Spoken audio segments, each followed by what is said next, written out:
प्रभु जी, हमारे फोकस जैसे बढ़ाने के लिए थोड़ा सा आप हमारे उसमें बताएं, हमारे ध्यान में जिस तरीके से हम भगवान की ओर आकर्षण लोगों का बढ़े, या फिर उनके जीवन में सफल बनने के लिए बिजनेस में कुछ फोकस बढ़े।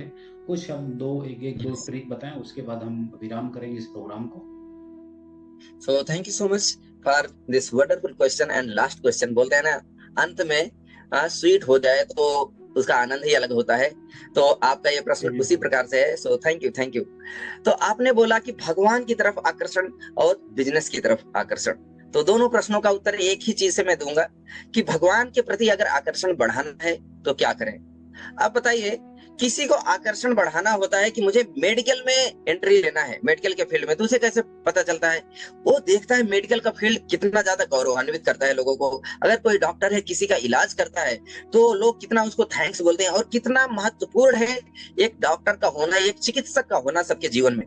क्योंकि कहीं ना कहीं किसी न किसी रूप से हमारे जीवन में बीमारियां आती हैं, समस्याएं आती हैं, और वहां पर हमें उनकी सहायता की आवश्यकता होती है कि नहीं। उसी प्रकार से अगर हम भगवान को जानना चाह रहे हैं तो भगवान के बारे में हमें जानकारी लेनी चाहिए या नहीं? बिना भगवान के बारे में जानकारी लिए हम भगवान की तरफ आकर्षित हो सकते हैं क्या? नहीं हो सकते, बिल्कुल। बिल्कुल। इसीलिए भगवान बताते हैं, मत चित, हाँ, कि मेरे बारे में मत चित, हाँ, मदगत प्राणा, कि मेरे में अपना चेतना लगाओ। मत चित मदगत प्राणा बोधयंतश्च परस्परम। और जब एक दूसरे से मिलो तो क्या करो? मेरे बारे में, यानी बोधयंतस, यानी कि ज्ञान करो, एक दूसरे से बताओ, बोध करो, जान करो। क्या करें? बोधयंतश्च परस्परम। किसके बारे में? मच्चित मेरे बारे में कथा करो। मेरे, मैंने क्या बोला है गीता में, उसको सुनो, उसे समझाओ, तभी हो पाएगा। इससे करने से, इसी में क्या करते हैं जो महान लोग होते हैं, यानी जो भक्त होते हैं, वो इसी से क्या करते हैं? तुष्यंति चा रमन्ति चा। इसी में वो तुष्ट होते हैं, इसी में रमण करते हैं। क्यों? भगवान के बारे में डिस्कस करने का क्यों इतना महत्व दिया जाता है?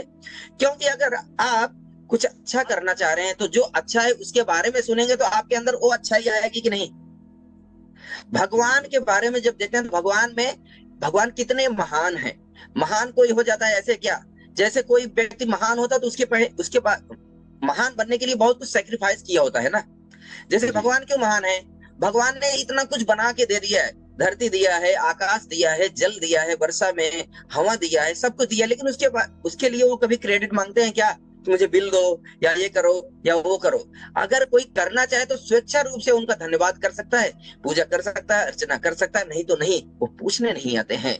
लेकिन जैसे जैसे किसी किसी को जानकारी होती है, अपने आप उनकी तरफ कृतज्ञता का हाथ बढ़ाता है। जैसे माता पिता कभी नहीं बोलते हैं कि मैंने तुम्हें बचपन में इतना खर्च किया था, बाद में बोलते हैं, लेकिन प्राय उतना नहीं बोलते हैं जो अच्छे माता पिता और अच्छी संतान होते हैं। लेकिन जो अच्छा संतान होता है वो क्या करता है? माता पिता की सेवा करता है कि नहीं? उसी प्रकार से जब हम शास्त्रों में पढ़ते हैं कि भाई इतनी सारी चीजें, हमें घर में, एक घर को चलाने के लिए हर दिन कभी हमारे घर में तेल खत्म होता है, कभी साबुन, कभी नमक, कभी मसाला, कभी दाल चावल, क्या खत्म होता रहता है। यानी घर को चलाने के लिए इतना प्रयास करते हैं तब सब कुछ अच्छे से चल पाता है।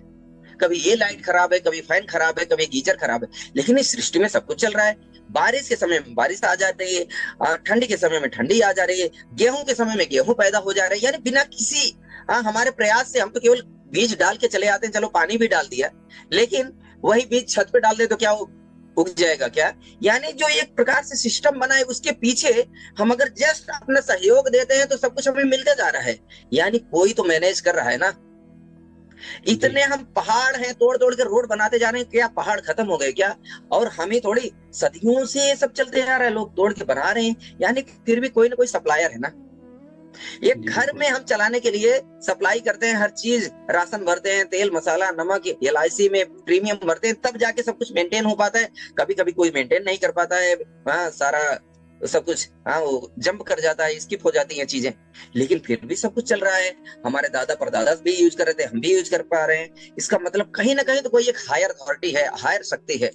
इसलिए उसके बारे में जब शास्त्रों में हम पढ़ते हैं, ऑथराइज्ड सोर्स से, ऐसे नहीं कि हम 10 लोग मनगढ़ंत कहानियां, जैसे कोई नेता के बारे में कोई चाय की दुकान पे 10 लोग बैठ गए, ओ ये नेता इतना बेकार है, ये है, वो है, ऐसा करने से कुछ फल मिलता नहीं है। केवल अपना टाइम पास करते हैं और बाद में झगड़ा कर लेते हैं आपस में वो लोग। या कुछ ऐसा करते हैं मनमुटाव, वो उसके पक्ष में बोलेगा, वो उसके पक्ष में, तो इससे कुछ होता नहीं है। इसलिए प्रामाणिक स्रोत से पढ़ना, जैसे भगवत गीता, जो प्रामाणिक ग्रंथ है वहीं से पढ़ना चाहिए अगर सच में जानकारी लेना है। नहीं तो मार्केट में बहुत सारा कचड़ा भी है, क्योंकि गीता बहुत प्रसिद्ध है, तो गीता का नाम लेके अपनी आइडियोलॉजी को भर दो। इसलिए हमारे जो, मैं इस्कॉन से जुड़ा हूँ और इस्कॉन में श्रील प्रभुपाद ने उसको लिखा तो भगवत गीता यथारूप, यानी जैसा भगवान बोलना चाह रहे हैं, जो मैसेज देना चाह रहे हैं, मैं भी वही आपको ट्रांसमिट करना चाह रहा हूँ। वो बोलते हैं आई एम लाइक पोस्टमैन।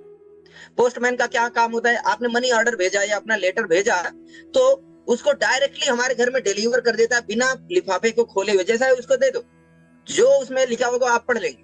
यानी भगवत गीता के श्लोकों को पढ़े हम अगर ढंग से, तो अपने आप सब कुछ क्लैरिटी आती जाती है।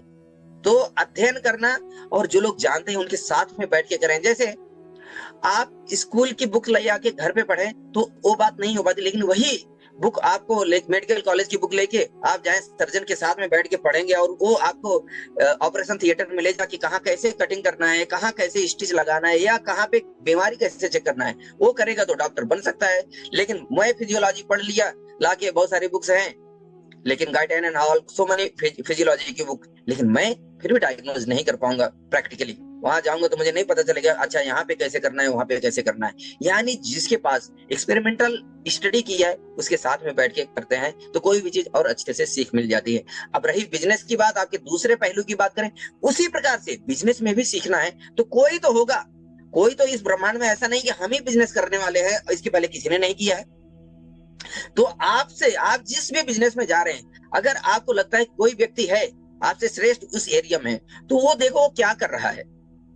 अगर उससे मौका मिलता है आपसे बैठ के बातचीत करने का, प्रश्न करने का, समस्या का समाधान करने का, तो वो कीजिए। अगर नहीं मिलता तो क्या उसके बारे में कहीं आर्टिकल है, या किसी बुक में वो जो कार्य कर रहा है वैसा लिखा गया है वो पढ़िए, या कोई उस प्रकार का ट्रेनिंग दे रहा है वहां पे जाइए। तो ये इस प्रकार से, यानी कि जो एक प्रामाणिक सोर्स है उसी से आपको लेना पड़ेगा। जो बिजनेस किया नहीं है उसके पास जाएंगे तो हो सकता है आप सक्सेस भी हो, ना भी हो सक्सेस, लेकिन यहाँ पे सक्सेस रेशियो आपके डाउन होने की ज्यादा संभावना है। लेकिन जो उस रास्ते में चल पड़ा है, वो सक्सेस अचीव किया है, उसकी बात को मानेंगे तो सक्सेस की गारंटी आपकी बढ़ जाती है। फिर भी गारंटी 100% नहीं है, क्योंकि हम कितना इंप्लीमेंट कर पाते हैं वो भी तो एक बात है। वो कुछ बताया, कभी कभी बड़े लोगों की बड़ी बातें एक सेंटेंस, 2 सेंटेंस में इतनी गहरी बात बोल देते हैं, हमें वो 10 साल बाद समझ में आती है, अच्छा ये था उसका मतलब। तो कभी कभी ये भी बातें हो जाती हैं कि कोई जरूरी नहीं उनके साथ मिलेंगे तो तुरंत ही आपको सफलता मिलेगी, तो लगे रहेंगे तो सफलता मिलेगी। बहुत बहुत धन्यवाद, बहुत बहुत आपको आभार और थैंक यू सो मच। अभिनंदन, क्योंकि इतनी सारी प्रश्नों का आपने इतना जबरदस्त जवाब दिया, वो भी भगवान श्री कृष्ण से जीवन, हमारे जीवन से रिलेटेड आपने जो प्रश्न उत्तर जो दिया, बहुत ही अमेजिंग है। क्योंकि हमारे जीवन थैंक में यू। भक्ति के लिए भक्ति मार्ग बहुत जरूरी है। भक्ति मार्ग हम सभी को एक दूसरे के सपोर्ट से भक्ति मार्ग में हमको चलना है, और भक्ति मार्ग के सहारे ही हम एक दूसरे का, हमारा जो गोल है, हमारा जो टारगेट, हमारा जो विजन है, वो उसी प्रकार से हमारा हल हो सकता है। क्योंकि राइट। प्रश्न उत्तर से ही हमारा दिमाग क्लियर होता है, प्रश्न उत्तर से ही हम आगे बढ़ पाएंगे। तो बहुत बहुत धन्यवाद प्रभु जी आपका। और थैंक यू। आज का जो सेशन है बस यहीं पर विराम करते हैं, और